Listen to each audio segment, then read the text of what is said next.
has no content and has no limits.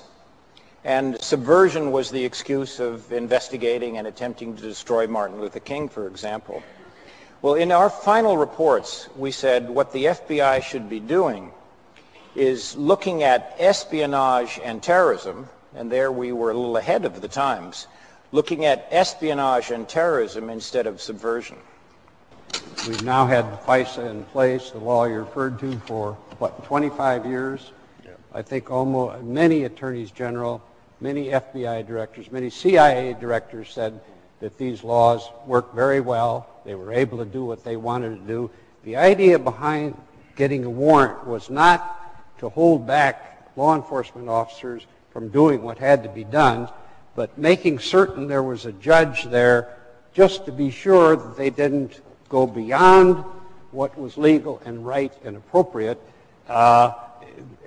and because of the history we had seen. And so I believe there's this constant debate, which we hear today, that if you obey the law, you're weak. That there's something that the founders of America did that intentionally made us impotent in the face of our enemies. I don't think that's true at all.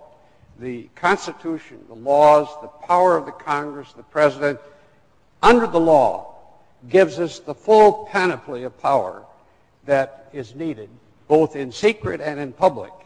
But it does it without allowing human nature in a position of unaccountable power, which, when not observed, we found to our despair time and time again over American history, there's something about us that we tend to do more than we should if we're not being watched.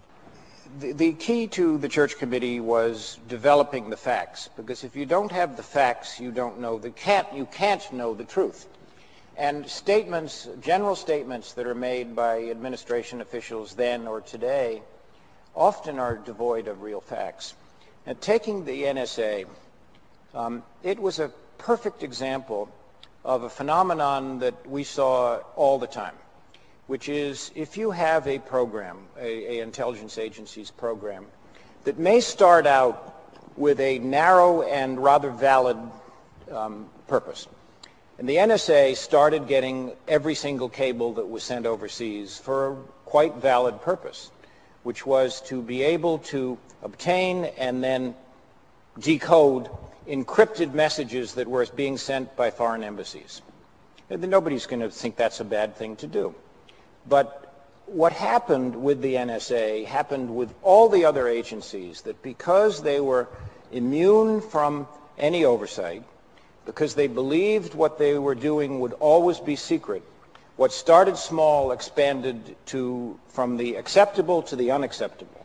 So NSA, starting with looking at the encrypted messages of foreign embassies, ends up looking at the messages by anti-Vietnam War protesters in this country and civil rights leaders in this country. And that's a perfect example of mission creep. It shows why you can't rely on generalizations coming from people defending their programs, but find out what the real facts are. It's a bipartisan bill that goes to the agencies, ask them, what do you need now? What kind of changes in this 25-year-old law do you feel you need to allow you to do what you must do to protect America, but still do it within the law, still have some accountability? And that law has about 14 different points, all of them reasonable. Sure, we should adjust it. Sure, we should make it work. But we have a big stake as Americans in guaranteeing that our system of constitutional law is sustained. Every big power that was around when America was formed decided its future was to be found in some kind of imperial, magisterial power with no rights to the citizens. We started with the idea that this would be a government of the people, by the people, and under the laws of our country. Read the oath of office of the President. Read the Constitution. Read the Federalist Papers. We wanted a government that was accountable. And that has made America, I believe, more than anything else, the greatest and the strongest nation on earth. And we lose something when we take lightly this idea of constitutional and legal rights of our people.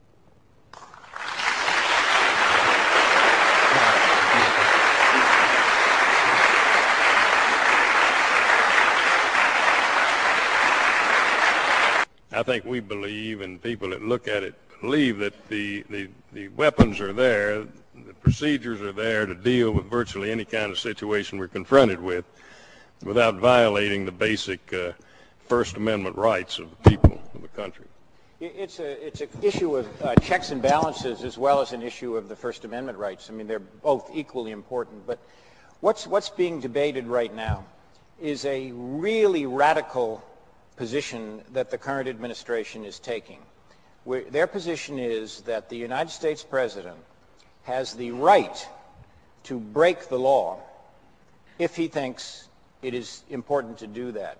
Now, that is not the way our country was constructed. It was not constructed to set up a monarch. In fact, we revolted against the English because we didn't want a monarch. And even the English had abandoned the idea of the king having the right to break the law in 1689, almost 100 years before our revolution. So the thesis that's being tested right now is totally radical, an enormous departure from American culture and law, and extremely important that it not be sanctioned by the Congress or accepted by the public. I wanted to bring up the issue